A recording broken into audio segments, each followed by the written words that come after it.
Hello, folks. My name is Sam Joshi. Thank you for tuning in. This is a brief overview of the general duty clause of the OSHA regulation. If you are familiar with notice of violations that have been issued under OSHA general duty clause, you would notice that it says that it's under section 5. But also, if you look at the United States Code, it is under 29 USC 654.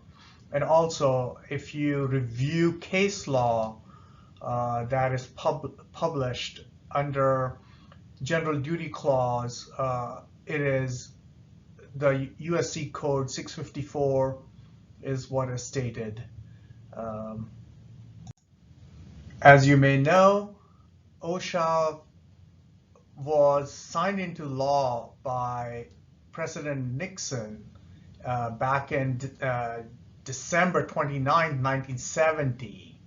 And in it, there was this general duty clause, which is essentially a catch-all in some ways, to ensure that the employers maintain workplace free of hazard and that employees enjoy safe working conditions.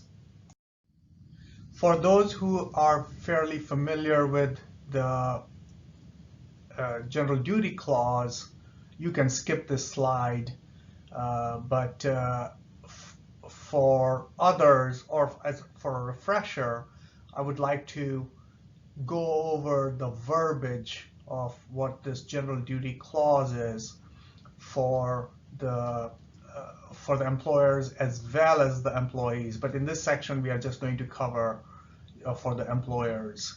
So under 29 USC 654A, each employer one, it says A1, each employer shall furnish to each of his employees employment and a place of employment which are free from recognized hazards that are causing or are likely to cause death or serious physical harm to his employees.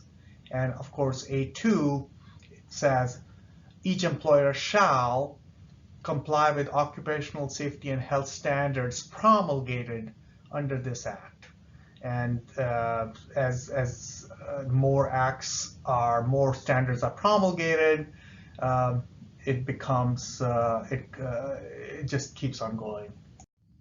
One thing that must be known before we go any further is the use of general duty clause is under which is 29 USC 654A1 is used only when there is no standard that applies to the particular hazard.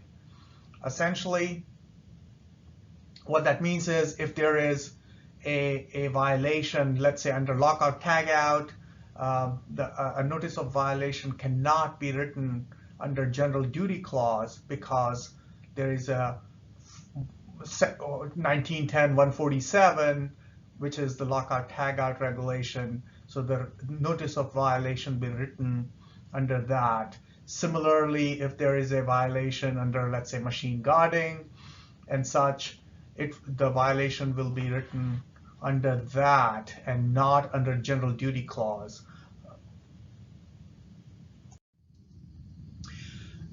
Some folks have said that the general duty clause is essentially a common sense kind of a clause, but it's not that easy. It's not that simple. It's not that straightforward. So OSHA has guidance for their field inspectors as to when they must or they can issue citation under the general duty clause, and there are 4 elements that must be met. Let's go over those 4 elements before an NOV can be written under this general duty. So the employer failed to keep the workplace free of a hazard to which employees of that employer were exposed. Okay, that's fairly general, straightforward. Number two, the hazard was recognized. Number three, the hazard was causing or was likely to cause death or serious physical harm. And number four, there was a feasible and useful method to correct the hazard. Now, at the surface of it, it looks like these are good elements that must be met before a notice of violation can be written. Now, going back to our earlier slide, if there is already a standard out there, for example, for lockout tagout, or for example, for fall protection, or for machine guarding, the notice of violation has to be very specific, to the point, and such. Let me give you an example of what would fall under a general duty clause. So for example, an employee's exposure due to crush by or struck by hazard from metal storage racks, and the material stored on the storage racks due to broken or bent stanchion arm or leg. So under those cases, this would apply. There are certain limitations on the use of the general duty clause. One of them is the violations cannot be grouped together, but they can be grouped together under certain conditions. And secondly, cannot be used to impose a stricter requirement than that required by a standard. Cannot be used to require an abatement method that is not set forth in a specific standard. It cannot be used to cover categories of hazards if they are especially exempted by a standard, and cannot be used to enforce should standards.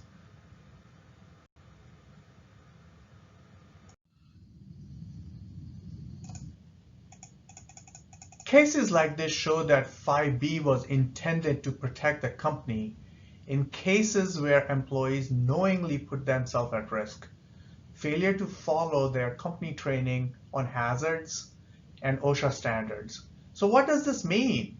Employees need to ensure that employers need to ensure that they are giving the proper tools to their employees to spot these hazards.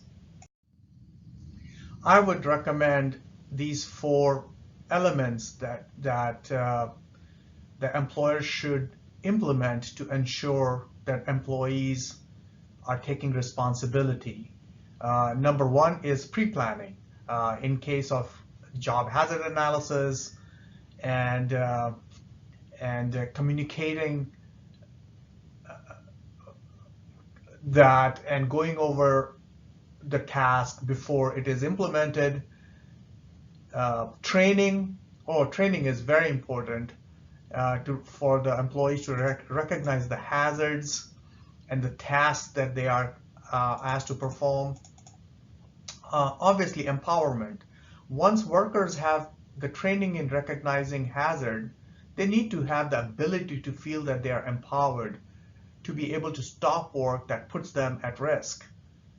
And also write-ups. Now, this may be frowned upon by some, but it is important that the safety professional write-up or cite the employees that choose to take risk without being asked, and create a hazardous work environment.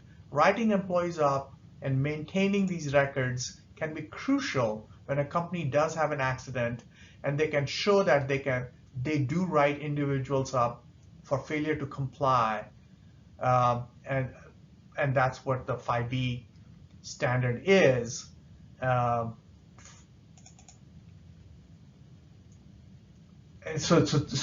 that they're not complying with the 5B standard and the company policies. So folks, that was a brief overview of OSHA General Duty Clause. If you need any help in finding and fixing